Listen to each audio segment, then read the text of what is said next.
میرا نام فیصل ہے۔ میری عمر اس وقت 20 سال ہے۔ میں راولپنڈی میں رہتا ہوں۔ ہمارا گھر کافی کھاتا پیتا گھرانہ تھا اور میرے ابو بینک ملازم تھے۔ اس وجہ سے ہمیں زندگی کی ہر آسائش میسر تھی۔ ہماری فیملی ٹوٹل 5 افراد پر مشتمل ہے۔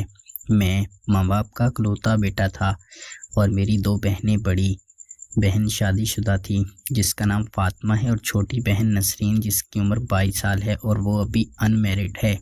میں کالج میں پڑھتا ہوں اور میڈیکل کی تعلیم حاصل کر رہا ہوں۔ ہمارا گھر کافی آزاد خیال ماحول کا ہے۔ میری امی تقریباً 40 سال کی ہیں اور امی بھی پڑھی لکھی ہیں۔ میری بڑی بہن فاطمہ گجرانوالہ میں رہتی ہے اور ان کا سسرال گجرانوالہ میں ہے۔ ان کے شوہر باہر کے ملک ہوتے ہیں اور باجی اکثر ہمارے پاس رہنے کے لیے آ جاتی ہے۔ باجی فاطمہ میرے ساتھ کافی اٹیچ تھی اور ہم بہن بھائی آپس میں کافی ہنسی مذاق کرتے تھے۔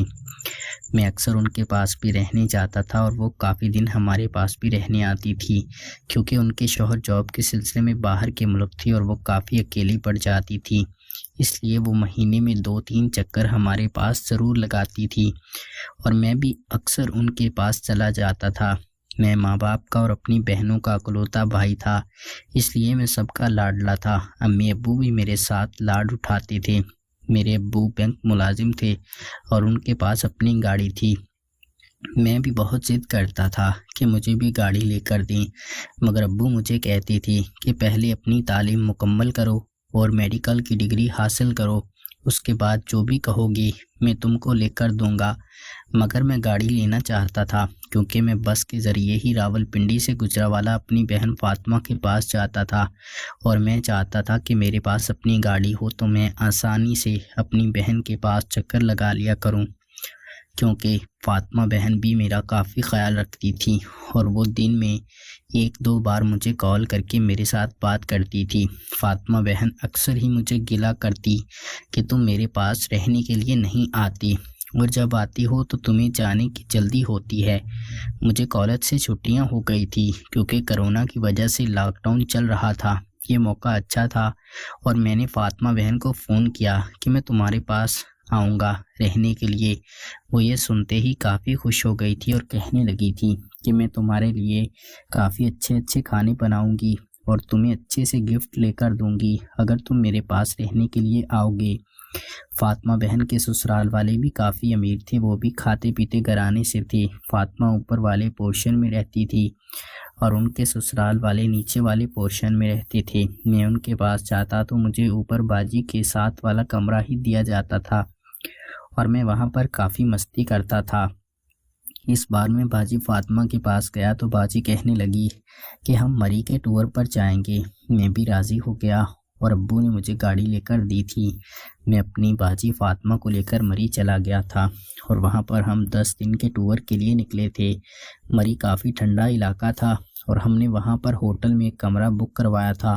ہم دن کو مری میں سیر کرتے اور رات کو اپنے کمرے میں آ کر سو جاتے تھے۔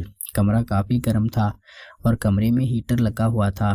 ہمارے بیڈ علیحدہ علیحدہ تھے۔ میں رات کو موبائل پر فلمیں وغیرہ دیکھتا رہتا تھا، جس کی وجہ سے میرے اندر کافی جوش پیدا ہو جاتا تھا، کیونکہ وہ فلمیں کافی بولڈ سی تھی اور مجھے ایسی فلمیں شروع سے ہی دیکھنے کی عادت تھی، اس لیے میں کافی کھلے ذہن کا ہو گیا تھا اور میں کچھ بھی برا نہیں سمجھتا تھا۔ میں اپنی باجی فاطمہ کے ساتھ بھی ایسے ہی گل مل جاتا تھا اور کافی ہنسی مذاق کرتا تھا۔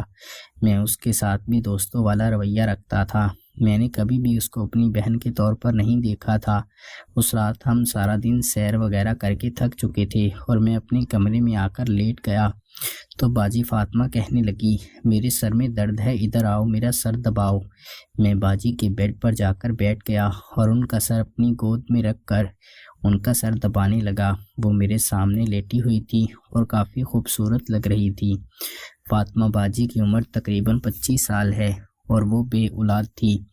ابھی تک ان کے پاس اولاد نہیں تھی کیونکہ ان کی شادی کے فوراً بعد ہی ان کے شوہر باہر چلے گئے تھے اور پھر ان کو موقع نہ ملا کہ وہ بچے کے لیے کچھ کر سکیں، اس لیے باجی بچوں کو بہت پسند کرتی تھی۔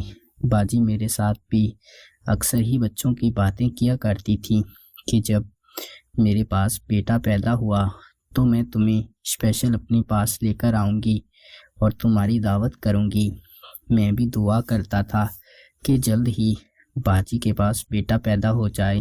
باجی کے شوہر کو آنے میں بھی 5-7 دن باقی تھے اور باجی مجھ سے گلہ کرتی تھی کہ میرے شوہر میں وہ طاقت نہیں کہ وہ بچہ پیدا کر سکیں۔ پہلے بھی وہ شادی کے فوراً بعد ہی چلے گئے تھے اور کچھ خاص محبت نہیں کی تھی، اور وہ میرے ساتھ محبت کر کے بچہ بنانے میں ناکام رہے تھے۔ میں نے باجی سے کہا کہ اگر تم بچہ چاہتی ہو تو تم میرے ساتھ بھی میاں بیوی والا کھیل کھیل سکتی ہو۔ باجی میری بات سن کر ہنسنے لگی اور کہنے لگی، پاگل، کیسی باتیں کر رہی ہو؟ میں اپنے بھائی کے ساتھ ایسا نہیں کر سکتی، مگر میری خواہشات کافی بڑھ چکی تھی اور میں نے باجی کے چہرے کو چھیڑنا شروع کر دیا تھا اور ان کے نرم نرم بدن کو ہاتھ لگانے شروع کر دیے تھے۔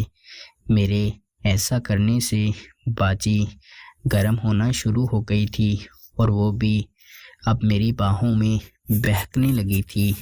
ہم تقریباً 2 گھنٹے سے اسی طرح ایک دوسرے کے ساتھ رومانس کرتے رہے۔ ہمیں کافی سکون مل رہا تھا۔ اتنے میں باجی بھی تیار ہو چکی تھی اور انہوں نے مجھے اپنے اوپر گرا لیا تھا۔ مجھے باجی کا اشارہ سمجھ آ گیا تھا اور اب میں سمجھ چکا تھا کہ باجی کیا چاہتی ہے، اس لیے میں نے جلدی ہی باجی کے ساتھ میاں بیوی والا کھیل کھیلنا شروع کر دیا تھا۔ باجی اس کام میں کافی تجربہ کار تھی اور وہ کافی اچھے طریقے سے میرے ساتھ وہ تعلق قائم کر رہی تھی۔ مجھے کچھ خاص تجربہ نہیں تھا، اس لیے مجھے باجی نے سب کچھ سکھا دیا تھا۔ ہم دونوں نے اس رات کافی سکون لیا تھا اور ہم تقریباً 10 دن ٹور پر رہی اور ہم نے 5-7 دن روزانہ ہی رات کو ایک دوسرے کے ساتھ مستیاں کی تھی۔ اب باجی کو میری عادت ہو چکی تھی اور وہ میرے ساتھ پیار کرنے کے لیے تڑپتی رہتی تھی۔ باجی اکثر ہی مجھے رات کو فون کر کے گھر بلا لیتی تھی۔ میں رات کو گاڑی پر ہی راولپنڈی سے گجرانوالہ جاتا اور راتوں رات ہی واپس آ جاتا تھا۔ امی ابو اس بات سے انجان تھے کہ میں کہاں جاتا ہوں، مگر مجھے نہیں پتا تھا کہ ہمارا میاں بیوی والا کھیل کب تک چلنے والا ہے۔ پیارے ناظرین، اگر آپ کو ہماری کہانی پسند آئی ہو تو ویڈیو کو لائک کر دیں۔ شکریہ۔